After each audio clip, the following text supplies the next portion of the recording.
नमस्कार। प्रभात साक्षी news network के खास कार्यक्रम विश्व खबरों में आप सभी का स्वागत है।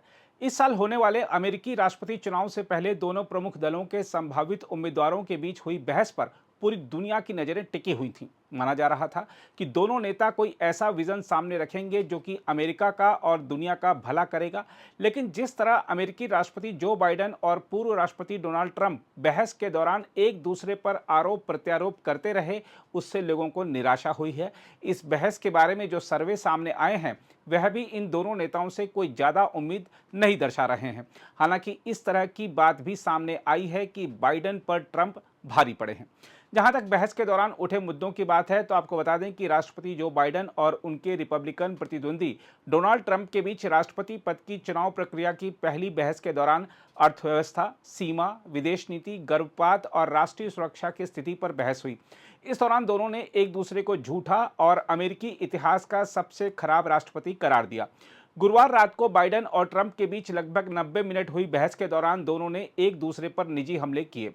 बाइडेन ने पूर्व राष्ट्रपति ट्रंप को मूर्ख और हारा हुआ व्यक्ति करार दिया। डेमोक्रेटिक पार्टी के संभावित उम्मीदवार बाइडेन ने ट्रंप का जिक्र करते हुए कहा, मैं हाल ही में डी डे के लिए फ्रांस में था और मैंने उन सभी नायकों के बारे में बात की जिन्होंने जान न्यौछावर की। उन्होंने कहा, मैं द्वितीय विश्व युद्ध और प्रथम विश्व युद्ध में मारे गए नायकों के कब्रिस्तान में गया जहां ट्रंप ने जाने से इनकार कर दिया था। हम आपको याद दिला दें कि तत्कालीन राष्ट्रपति डोनाल्ड ट्रंप ने 2018 के दौरे के दौरान इस कब्रिस्तान का दौरा करने से इनकार कर दिया था। उम्र के मामले में 81 वर्षीय बाइडेन ने याद दिलाया कि 78 वर्षीय ट्रंप उनसे केवल 3 साल छोटे हैं। दोनों नेताओं के बीच विभिन्न मुद्दों पर बहस के दौरान बाइडेन ने ट्रंप पर आरोप लगाया कि उन्हें नहीं पता कि वे किस बारे में बात कर रहे हैं। बाइडेन ने कहा, ट्रंप बिल्कुल भी कुछ नहीं जानते कि वे किस बारे में बात कर रहे हैं। उन्होंने कहा, मैंने इतनी मूर्खता कभी नहीं सुनी। उन्होंने कहा कि वह ऐसे व्यक्ति हैं जो नाटो से बाहर निकलना चाहते हैं, इससे उनकी गंभीरता का पता चलता है। जहां तक ट्रंप के भाषण की बात है तो उन्होंने भी बाइडेन पर जोरदार पलटवार किया। न्यूयॉर्क में एक पॉर्न स्टार को गुप्त रूप से धन देने के मामले में ट्रंप को दोषी ठहराए जाने का हवाला देते हुए बाइडेन ने उन्हें अपराधी कहा था, जिस पर पलटवार करते हुए ट्रंप ने बाइडेन को अपराधी कहा। ट्रंप ने बाइडेन के बेटे हंटर बाइडेन को बंदूक खरीद से जुड़े एक मामले में दोषी ठहराए जाने का जिक्र करते हुए आरोप लगाया। जब वह एक दोषी अपराधी के बारे में बात करते हैं तो उनका बेटा एक बहुत ही उच्च स्तर का अपराधी है। ट्रंप ने राष्ट्रपति बाइडेन की आव्रजन नीतियों की आलोचना करते हुए आरोप लगाया कि इससे देश असुरक्षित हो गया है।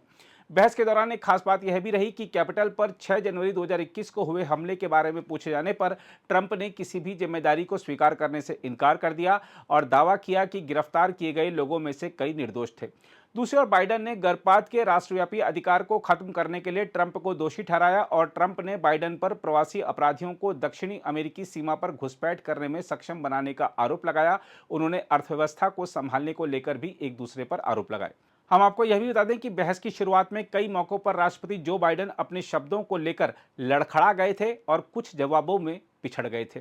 व्यापक रूप से यह आकलन किया गया कि डेमोक्रेट मुकाबला हार गया है। बहस के दौरान CNN के तत्काल सर्वेक्षण में पाया गया कि 33% लोगों ने सोचा कि बाइडेन जीत गए और 67% लोगों ने डोनाल्ड ट्रंप को चुना। इस तरह की रिपोर्टें हैं कि बाइडेन के प्रदर्शन ने उनकी पार्टी को परेशान कर दिया है। अमेरिकी मतदाता भी सोच रहे हैं कि अगर 81 वर्षीय व्यक्ति को 4 साल का एक और कार्यकाल मिला तो वह कैसे देश की सेवा कर पाएंगे। कुछ राजनीतिक विश्लेषक यह अनुमान भी जता रहे हैं कि अगस्त में होने वाले पार्टी के राष्ट्रीय सम्मेलन से पहले बाइडेन को किसी अन्य उम्मीदवार के पक्ष में पद छोड़ने के लिए कहा जाएगा। विश्लेषकों का हालांकि यह भी कहना है कि बहस के अंतिम हिस्से में बाइडेन मजबूत नजर आए। वैसे बहस के दौरान कुल मिलाकर डोनाल्ड ट्रंप को मजबूत स्थिति में पाया गया। बहरहाल अब सबकी नजरें 11 जुलाई को आपराधिक मामले में डोनाल्ड ट्रंप को सुनाई जाने वाली सजा और 15 से 18 जुलाई तक होने वाले रिपब्लिकन सम्मेलन पर लग गई हैं। डेमोक्रेट 19 से 22 अगस्त को शिकागो में अपना सम्मेलन आयोजित करेंगे।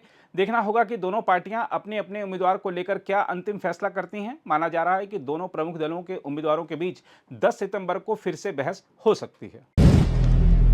अगर आप भी लेना चाहते हैं देश दुनिया की तमाम जानकारी तो आज ही सब्सक्राइब करें हमारे चैनल को। साथ ही नीचे दिए बेल आइकन को जरूर दबाएं ताकि हर अपडेट आप तक पहुंच सके।